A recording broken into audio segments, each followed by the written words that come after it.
Graça e paz do Senhor Jesus a todos. Ontem nós estávamos falando sobre o momento em que Jesus estava levando a cruz e que as mulheres choravam e que Jesus disse a elas para não chorarem por ele, mas chorarem por elas mesmas e pelos seus filhos. E ele diz: porque se ao madeiro verde fazem isso, o que se fará ao seco? Nós sabemos que Jesus é o madeiro, é a videira verdadeira. Jesus é aquele que a sua seiva é saradora, é curadora. Nós somos o galho seco. Se nós não estivermos enxertados nessa boa oliveira para recebermos essa seiva de Jesus, certamente nós morreremos.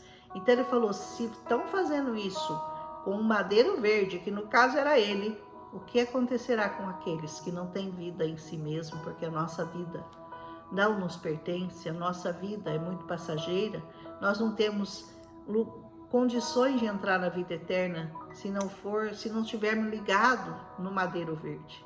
Isso que Jesus quis dizer, né?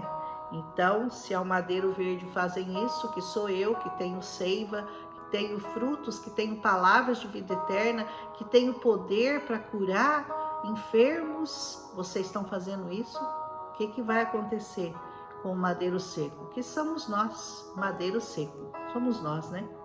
E também conduziram outros dois, que eram malfeitores, para com eles serem mortos. Os dois ladrões, que foram um de cada lado de Jesus mortos.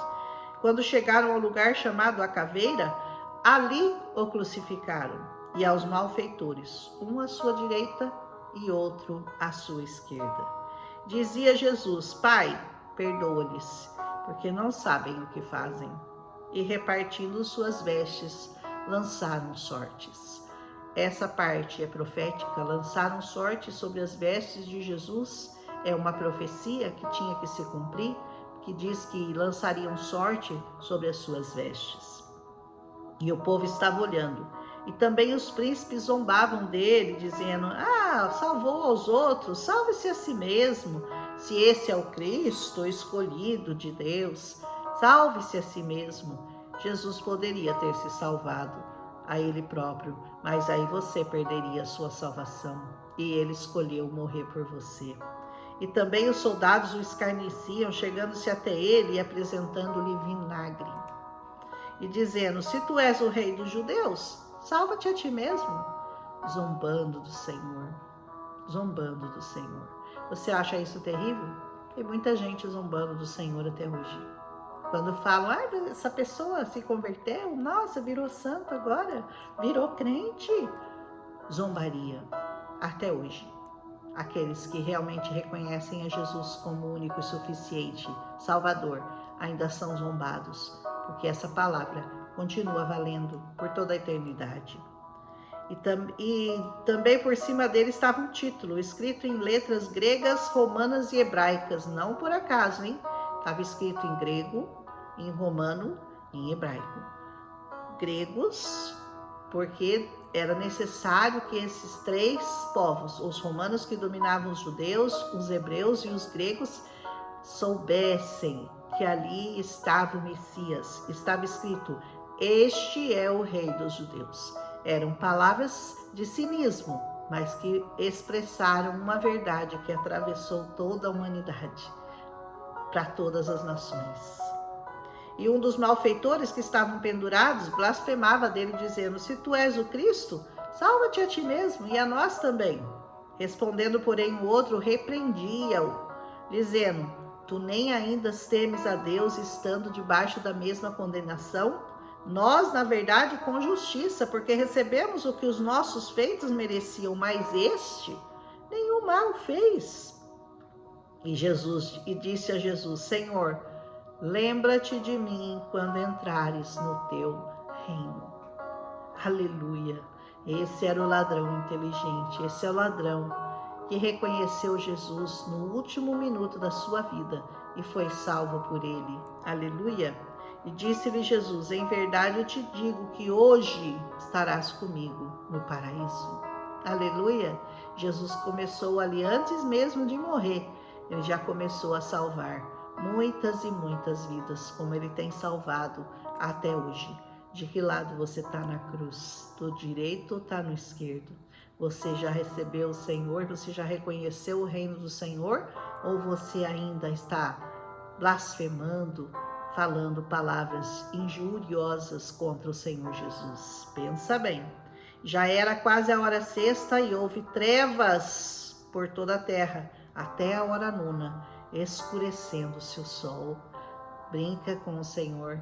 Até o tempo fechou, tudo ficou escuro, até o sol escureceu e o véu rasgou-se no meio do templo. De cima para baixo o véu foi rasgado, porque a mão do Senhor é que rasgou aquele véu. E aquele véu que separava nós do lugar do Santo dos Santos deixou de existir. Era um lugar exclusivo para os sacerdotes, só eles podiam entrar. Mas a partir daquele momento o véu tinha sido rasgado e todos nós ganhamos acesso ao Santo dos Santos, à presença do Senhor, por meio do Espírito Santo, que seria enviado em seguida à terra. E clamando Jesus com grande voz disse: Pai, nas tuas mãos eu entrego o meu espírito.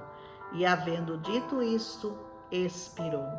E o centurião, vendo o que tinha acontecido, deu glória a Deus, dizendo: na verdade, esse homem era justo. Olha o que aconteceu, né? O próprio centurião romano, naquele momento, se converteu. Ele reconheceu que Jesus realmente era o Filho de Deus. E toda a multidão que se ajuntara a este espetáculo, vendo o que tinha acontecido, voltava batendo nos peitos. E todos os seus conhecidos e as mulheres que juntamente o haviam seguido desde a Galileia, estavam de longe, vendo todas essas coisas. E eis que um homem por nome José, senador, José de Arimateia, homem de bem, homem justo, que não tinha consentido no conselho e nos atos dos outros de Arimateia, cidade dos judeus, e que também esperava o reino de Deus, chegou-se a Pilatos, pediu o corpo de Jesus. E havendo-o tirado, envolveu-o num lençol e pô-lo num sepulcro escavado numa penha, onde ninguém ainda havia sido posto. Como diziam as profecias, ele seria enterrado com os ricos. Morreria entre os malfeitores, mas seria enterrado com os ricos. José de Arimateia era muito rico, porque para você ter um túmulo só seu, eu estive nesse túmulo em Jerusalém, é uma escavação feita na rocha, é uma coisa muito difícil, muito cara. E naquele dia o Senhor recebeu esse túmulo, porque José de Arimateia fez questão de levar o corpo de Jesus até lá. E era o dia da preparação para a Páscoa, e amanhecia o sábado. O Cordeiro de Deus já havia sido entregue por Deus a nós. E as mulheres que vinham vindo com ele da Galileia seguiram também e viram o sepulcro e como foi posto o seu corpo. E voltando elas, preparavam especiarias e ungüentos, e no sábado repousaram, conforme o mandamento. Elas repousaram no sábado, e no domingo elas iriam já com tudo preparado para ir lá para ungir o corpo do Senhor.